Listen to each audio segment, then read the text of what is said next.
Chapter 9. The Final Change.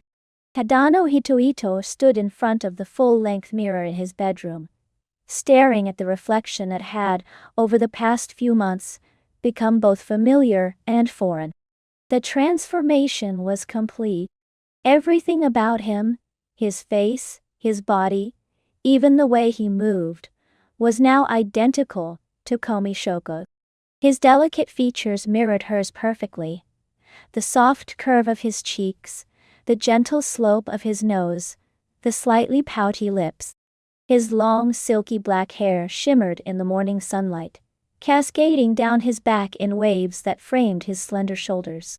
He was wearing a simple outfit, a pale pink blouse tucked into a black skirt, with a cardigan draped loosely over his shoulder. It was nothing fancy, but the way the fabric hugged his form left no doubt about the changes he had undergone. He sighed, running a hand through his hair. "This is it," he muttered. "I am officially Komi now.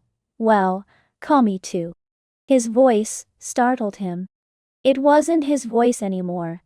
Not the slightly awkward boyish tone had lived with for years.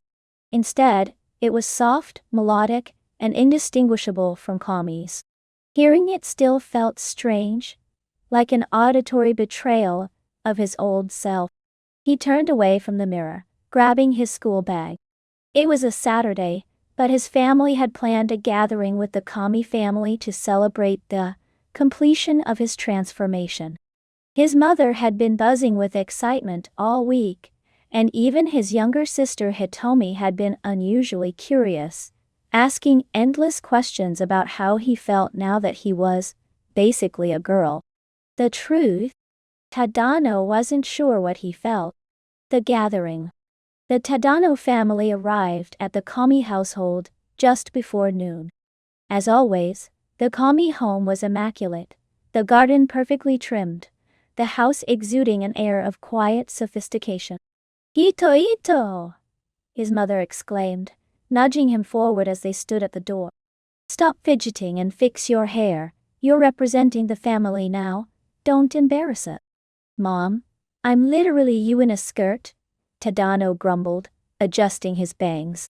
The door opened, and Komi Shoko's mother greeted them, with her usual exuberance. "Oh my goodness, Hito-kun," she gasped, looking him up and down. "Or should I say, Hitohito-chan? You're absolutely stunning. I can't believe how much you look like our dear Shouko." "Thank you," Tadano said awkwardly, bowing slightly. Komi's father appeared behind his wife, his expression as stoic as ever. He gave Tadano a brief nod of approval, which somehow felt more intimidating than any of the compliments he'd received so far. As they stepped inside, Tadano spotted Komi, sitting in the living room, her hands folded neatly in her lap. When she saw him, her eyes widened slightly, and a faint blush crept across her cheek. "Hey, Komi-san," Tadano said, giving her a small wave. She nodded in response, her gaze lingering on him for a moment, before she quickly looked away. The gathering was, for the most part, a light-hearted affair. Tadano's mother and Komi's mother spent most of the time chatting excitedly about how adorable he looked, while his sister Hitomi sat next to Komi, comparing the two of them with an almost scientific curiosity.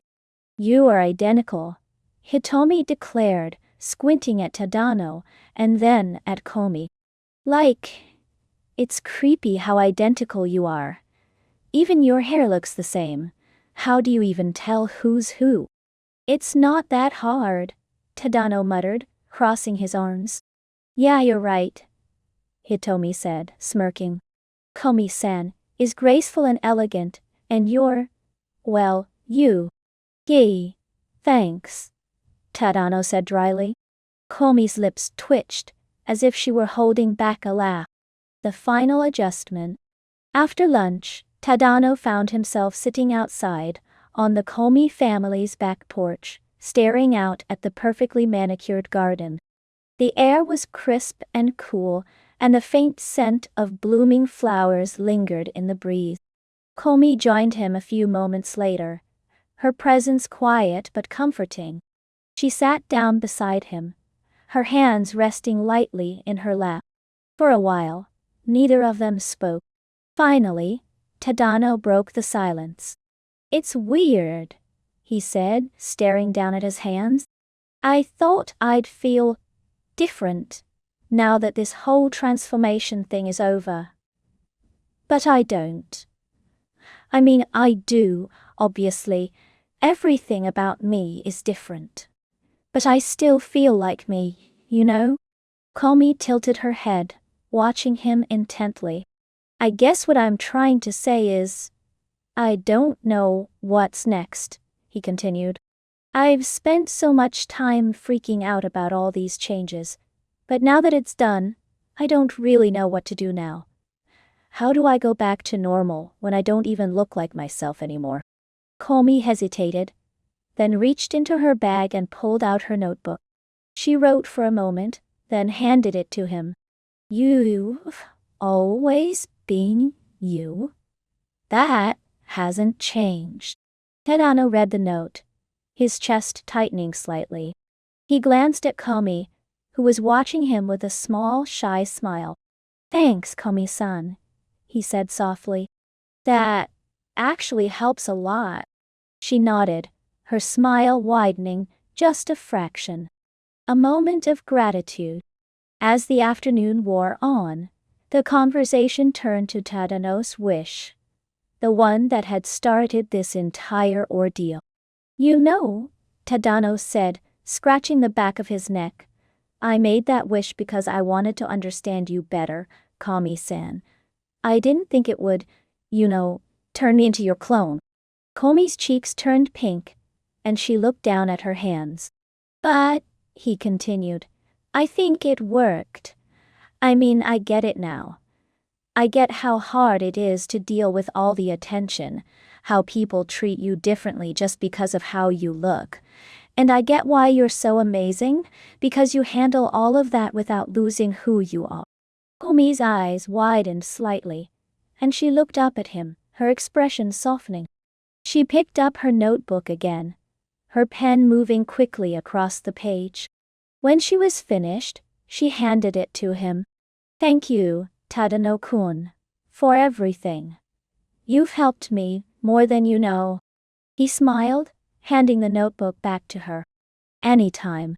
Acceptance. As the sun began to set, the Tadano family prepared to leave. Komi walked Tadano to the door, her hands folded neatly in front of her. "See you on Monday, Komi-san," Tadano said, giving her a small wave. Komi hesitated, then nodded. She opened her notebook one last time and wrote a short message, holding it out for him to read. "See you on Monday, Tadano-kun." He blinked, then grinned. "Thanks, Komi-san." As he stepped outside, he felt a strange sense of relief. For the first time in weeks, he wasn't dreading the future.